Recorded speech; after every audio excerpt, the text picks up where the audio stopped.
Hamı inanırdı ki, Real Madrid 2024-25 mövsümündə də çempion olacaq. Və Mbappe'nin gəlişi belə özü artıq bir təhlükə idi. Barcelona'da isə vəziyyət bir o qədər də yaxşı deyildi.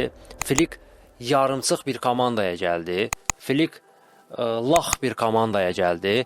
Zədəli oyuncular olan bir komandaya gəldi. Yadınızdadırsa Flick öz işinə başlayanda De Jong zədəli idi, Araujo zədəli idi və komandada belə lider yox idi.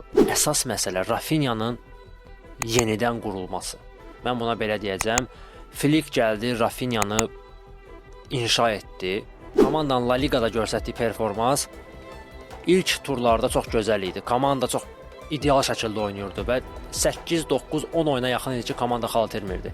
El Clasico'da gözəl qələbə qazandıq. Amma noyabr-dekabr aylarında, yəni 24-cü ilin noyabr-dekabr aylarında komanda çökdü.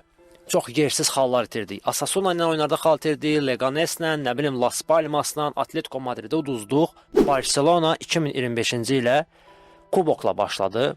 Super Kubok qalibiyyətindən sonra Barcelona La Ligada stabilliyini qorudu. Bəli, bizim komandamız nə qədər gözəl oynasa da, nə qədər bizi belə həyəcanlandırsa da, Real Madrid də o deyildi. Bunu boynumuza almalıyıq.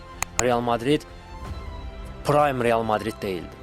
Yaz aylarında Real Madrid mütəmadi olaraq xallar itirirdi və Barcelona bundan maksimum dərəcədə istifadə etdi.